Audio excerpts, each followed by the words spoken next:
By doing this, you create a dynamic where they must chase you. Remember, if you want somebody to chase you, you have to run. And then, only then, will you leave them unsure if they'll ever catch you. To seduce, you must understand that your most powerful weapon is not what you think is visible. It is actually the invisible forces that you command. Every glance, every word, and every breath is meticulously calculated to stir, to distract, and to control. One that never reveals the full truth, but dances around in uncertainty. A true seducer taps into the mind, the most deepest, darkest, unconscious layers of the human psyche. They do not just attract, they possess.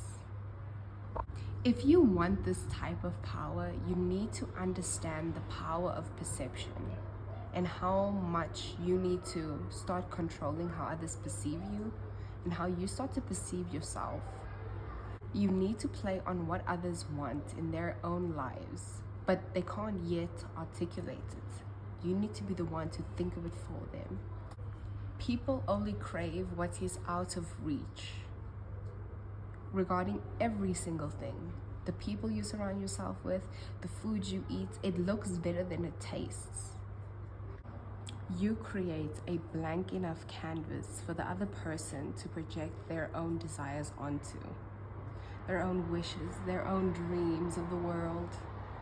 Make them feel wanted and desired and needed, but never truly, fully satisfied. Keep them wanting more. The minute they have all that they want, they can leave because they've gotten what they want and they're on to the next challenge, the next person, the next excitement or adventure or rush. In the absence of emotional closure, they seek you out again and again and again, only hungry for what you refuse to give them. And the more you can keep them in this cycle of validating them and then taking that validation away, they begin to crave that validation again and again, regardless of if other people are validating them. They want that validation from you because it feels good with you specifically, especially when you criticize them all of a sudden and you say something valid to them that they can improve on, because we're humans, we make mistakes. There will always be something they can improve on. And if you just slightly hint at that or touch on that, they will doubt themselves. They will try to do better for you. And if not, they're not the one for you. To tease somebody, it's about being subtle, not overt. It's the art of creating tension, of creating emotional friction in the dynamic. You see, this state of tension keeps them longing for you, and it's what keeps them thinking about you, wondering about you, clueless about you. This emotional roller coaster keeps them addicted. Perfection is not a state or a specific person. It's a mask. It's not real. It's not true. And if somebody is coming out to you like Mr. Perfect, oh, you got another thing coming. To be in the relationship you want or get the partner that you desire, you have to become everything that other person wants. What if I told you the best thing you can do in seduction is to use the power of absence? And how absence is way more powerful than presence. You need to vanish the minute they begin to believe that they have you entirely. You see, it is in that absence of the thing you want, just like a donut, you begin to crave it. But the minute you have this donut, you no longer care about it. It wasn't as good. By withdrawing and leaving at the peak moments, you then create an intense sense of loss, of grief, that they lost you, making them yearn what they can no longer possess. Charm is actually a mask. It's like a veneer that the seducer wears to make the other person feel that they are irresistible. Charm is actually used to disarm people, to make them see you as not an enemy, as a friend. And with charm, you create a sense of warmth, kindness, friendliness, and your ability to trust the other person. In every interaction, you need to make your partner feel that they are the center of the entire universe.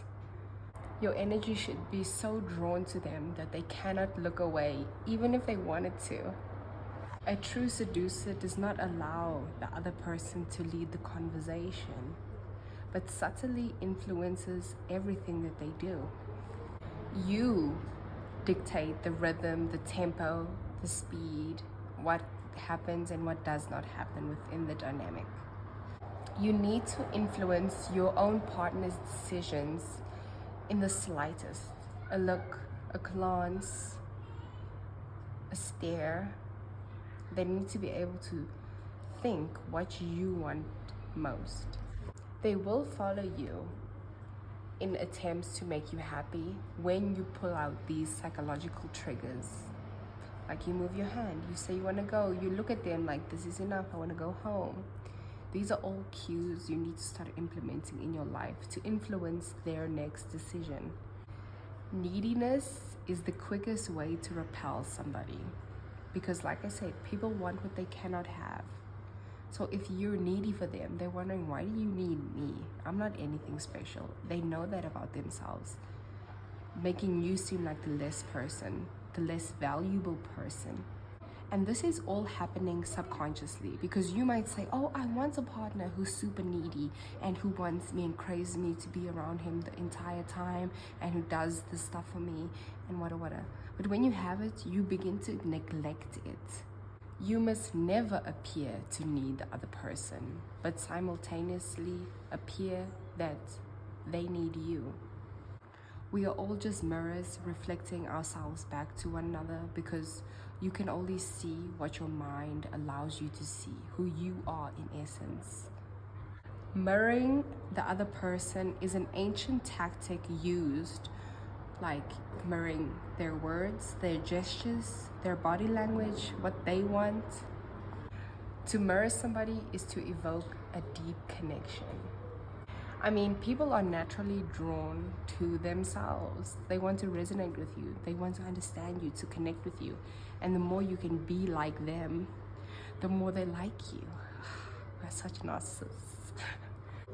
Words are fleeting, while silence speaks volumes. Your silence becomes deafening. It is this quiet power and quiet strength that you need to possess in your character. Know when to speak, but most importantly, know exactly when to stay silent. Your silence indicates your respect, what you're willing to tolerate. In this silence, you hold the upper hand because the person wants to know, what are you thinking? How can I validate you? How can I impress you if I don't know what you're thinking? Your presence should not only be noticed, but it should be felt. It's the way you carry yourself. It's the confidence you exude. It's how you walk in a room. Cultivate an energy that is impossible to ignore. You will always be remembered, never forgotten. Just give them enough to keep them wanting more. Is the biggest tip I have for you. Vulnerability, when used correctly, is a powerful hook that you need to use to get the other person closer to you. The ones that have this emotional investment into you are the ones who are going to be constantly there for you, wondering about you, if you go deeper with them. The power of reinvention in your life and in your journey, especially as an individual, you are always going to need to transform yourself, to change, to reinvent yourself, to become new, to shed your old skin, to unpack all the things that you did in your past, say that I am not that person anymore. I want to be different.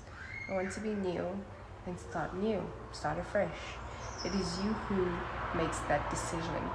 decides if I want to change or if I want to stay the same. Every day you are making this choice, consciously or unconsciously. You have a new opportunity. Complacency is the enemy of seduction, because when you feel like you know everything about a person, there's no mystery, there's no fun, there's no allure, there's no wondering, there's no anxiety. You need to create a persona that is not easily persuaded or manipulated or swayed to their own influence. You need to be strong in what you want. You need to advocate for your needs. You need to see behind how they want to be seen and see who they truly are. Clarity in seduction is often a trap. There is so much power in the ambiguity of people, the complexity of them. If you want to connect with me on a deeper level and chat one-on-one, don't forget to click my Canly link. We can talk about anything regarding dating advice or anything girly. And if you're serious about leveling up and stepping into your higher self, glowing up, I highly recommend you put your email down below so you can be put on the waiting list for my ebook. I really think you're going to enjoy this if you enjoy this type of content.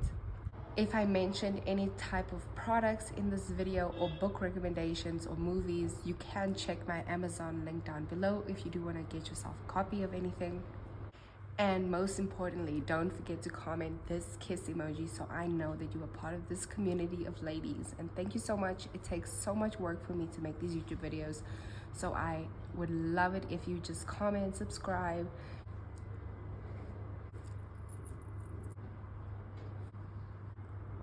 Watch this video here if you are interested in learning more about this topic.